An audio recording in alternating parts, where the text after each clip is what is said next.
Ladies and gentlemen, I take pride in introducing the greatest show on earth.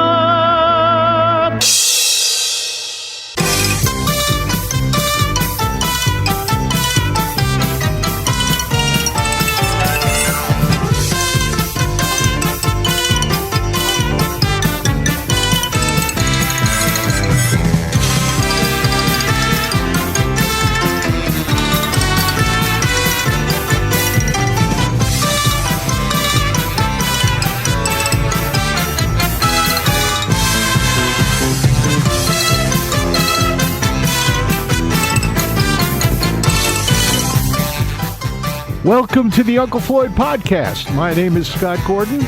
Uncle Floyd Vivino and I join up for this podcast to discuss our time with the Uncle Floyd Show, music, theater, nightclubs, carnivals, circus, amusement parks, burlesque, and all things showbiz from our combined industry experience of over 120 years through the past 7 decades.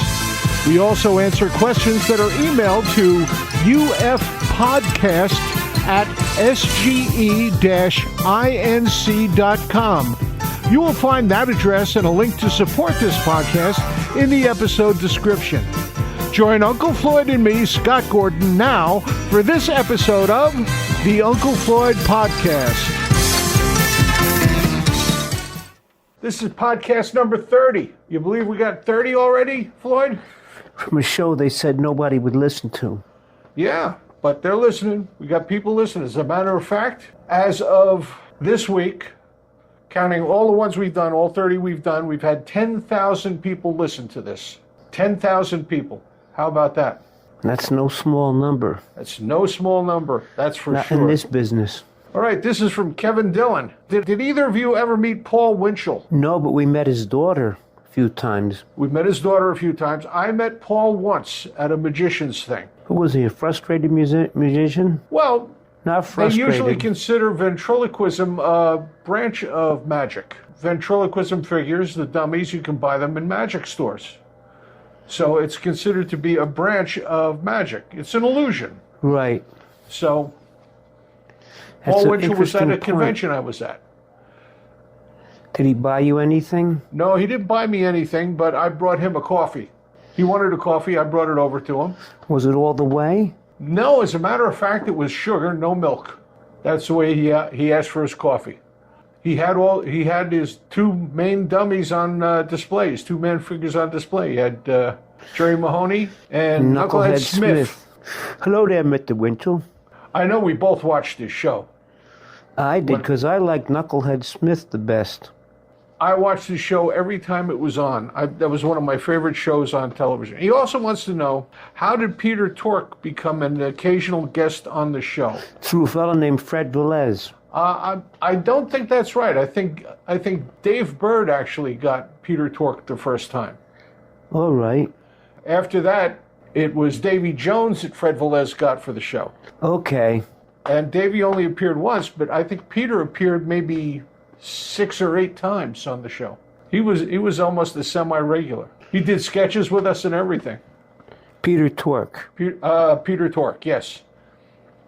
I remember especially a Larry Bling routine that he did with us. The phone-in radio show. Instead of Larry King.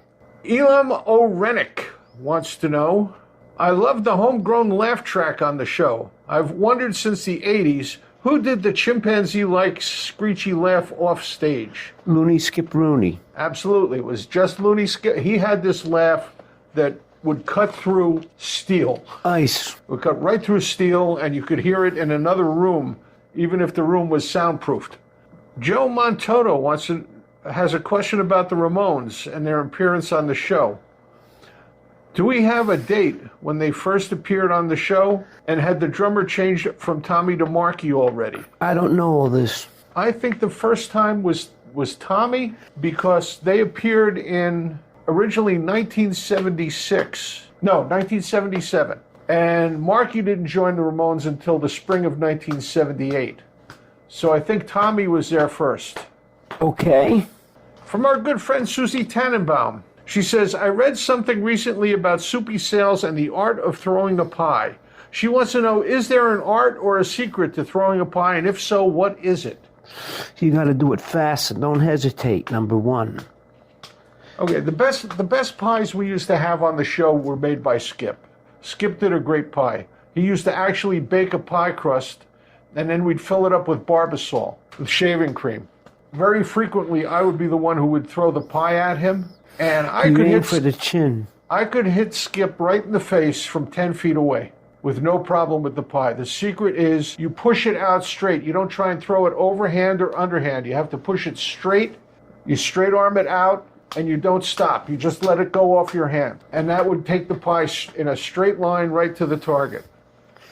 And right now, for those of you who are still here, Scott's going to demonstrate that today. Yes, I'll get Diane to volunteer and have her stand 10 feet away, and I'll throw a pie. At her? Yeah, why not? That's your wife. Well, she throws food at me all the time. She said, here, eat this. So I can throw a pie at her. I think it'd be fair. Nice guy. No, never fool around with your wife. She's the one who touches your food last. That's very important. Good advice. This is from Fred Knapp. He has a couple of questions. What was the farthest you traveled for an appearance or a show?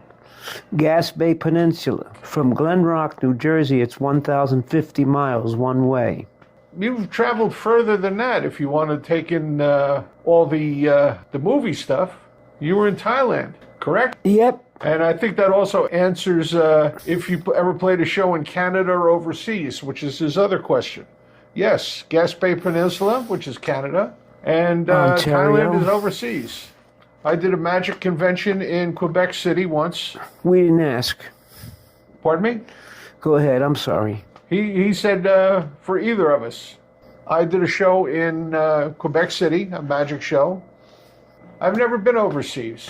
I've never been to another country, at least as a civilian. You were in the Navy during the Vietnam War. Yes. Like I said, as a civilian, I've never been in another country.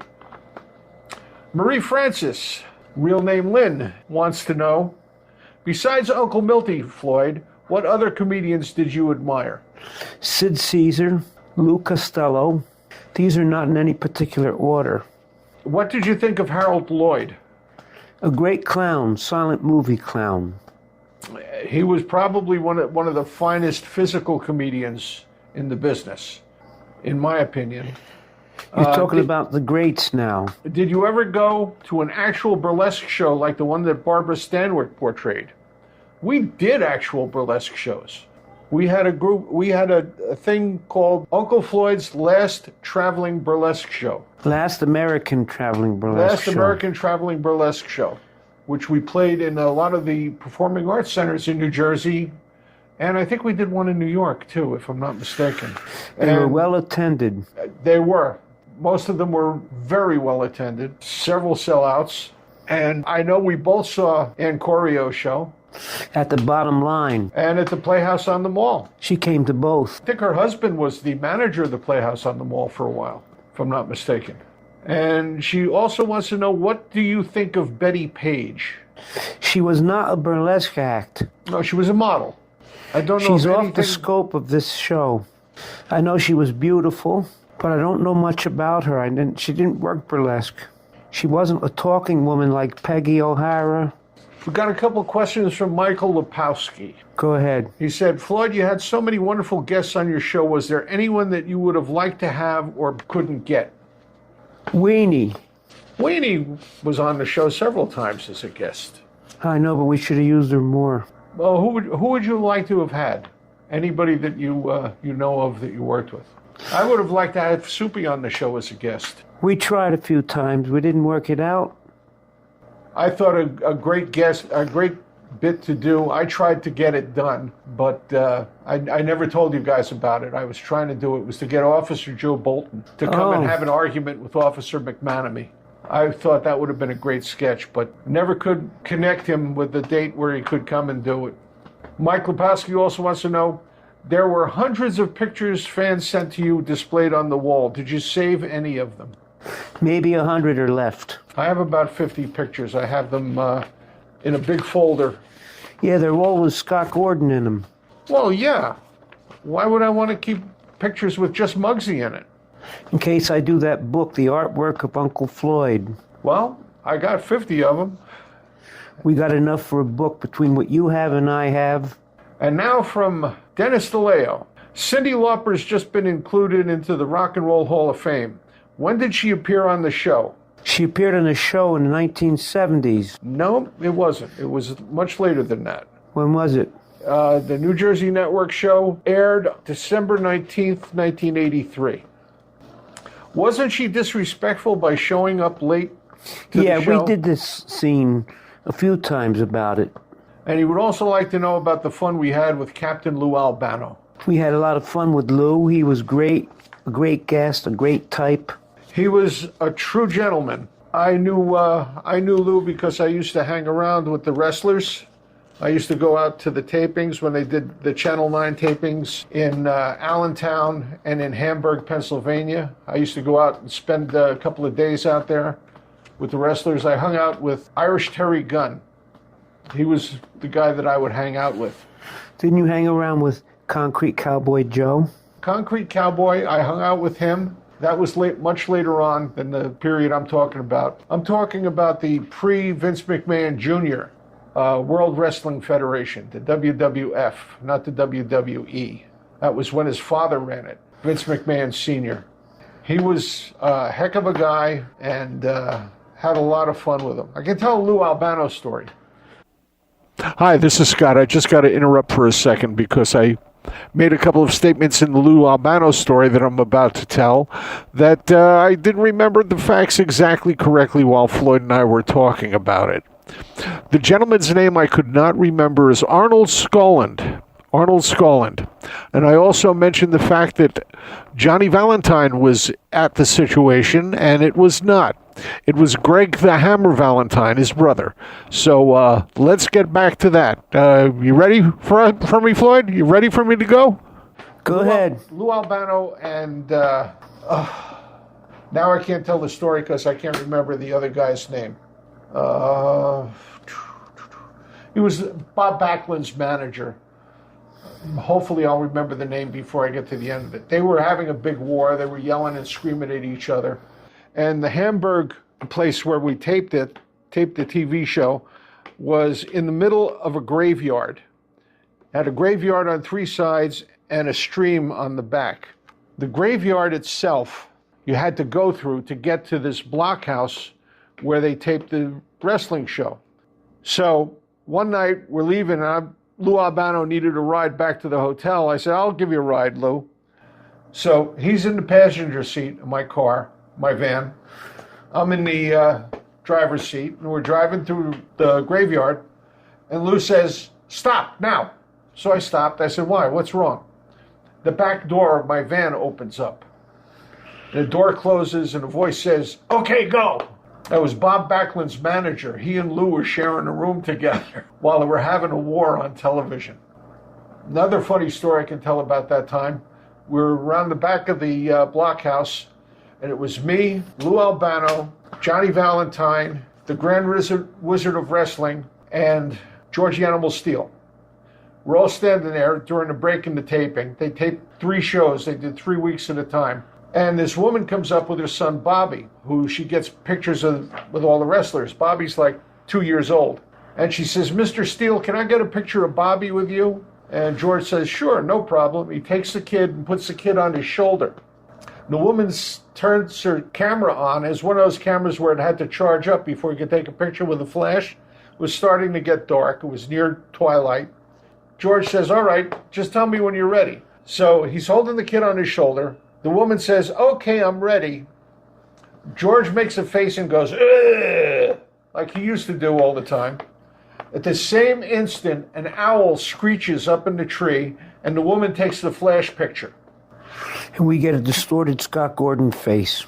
George Steele immediately goes, ugh, and lifts the kid off his shoulder. George the Animal Steele goes, ugh, lifts the kid off his shoulder, and all down the front of George Steele, it's totally wet. The kid must have gotten scared with the flash and the grunt and the owl at the same time. And he puked. No, he peed on George Steele. Well, that's even better. George puts him down, gives him back to his mother. Lou Albano's laughing hysterically. Johnny Valentine is rolling around on the ground laughing so hard. And the Grand Wizard of Wrestling is clapping his hand going, "He peed on you! He peed on you!" And that's the kind of stuff that went on backstage at those wrestling tapings. You ever go to a wrestling show, Floyd? I was in a couple. You were in a couple. Who were you there with? Your friends. Who, Mike? Mike Lieberman? Lieberman. The captain of the Lou Albano fan club. He actually looked like Lou Albano. Had a lot of fun with him. Mike, Terry Gunn, and I used to share a room at these things when we went. The three of us would go into a room. We got kicked out of 2 hotels because we were practicing wrestling on the beds. And broke the springs. No, I broke the bed. Broke the legs right off one of the beds. I had to pay for that. You did? Did you take it out of our budget? No, it didn't come out of our budget. It came out of my pocket. And Terry's pocket and Mike's pocket, because we're all responsible for it. That's why they made fun of you for having short hands, short arms. You couldn't reach your pockets. That's right. I had tight pockets. Nothing would come out of them. So that brings us to the end of... We'll be back next week. Whoa, we'll be back next week. We'll definitely be back next week. This is number 30. And if you'd like to send a question in like our friends did here, all you have to do is email it. Email it to ufpodcast@sge-inc.com. That's ufpodcast@sge-inc.com. And come on in. We're doing a podcast. You can join us. Who is it? All you have to do is say hello to the people. Just say hello. Yeah. That's microphones. Okay. What's her name? What's your name? Arlen. Arlie? Arlen. Arlie, great to see you. Thank you for helping out. I know the truth. You're one of the people who really keep this place working. All these other people are just faking it. Yeah. You want to say something on the air? And also, every Tuesday night at 8, we have a date. That was the Uncle Floyd Show, where we show clips of the show and talk about it and discuss what went on while we were doing it. You get to see some of the crazy stuff we used to do between 1979 and 1998. I have a collection of stuff. So you have anything you'd like to say to the folks before we go? Thanks for their continued support and prayers, of course. While I was in the hospital, unable to do the show for 2 weeks at least. And we'll see everybody next time for the Uncle Floyd podcast. Thanks for coming. And tell a friend about it, everybody. And keep your eye on the podcast subscription, and you'll know when the next one of these comes up. They'll let you know. And if you want to tell your friends how to get here, just tell them to go to unclefloyd.podbean.com. That's PODBEAN.com. See everybody next time. At Tuesday, we have a date.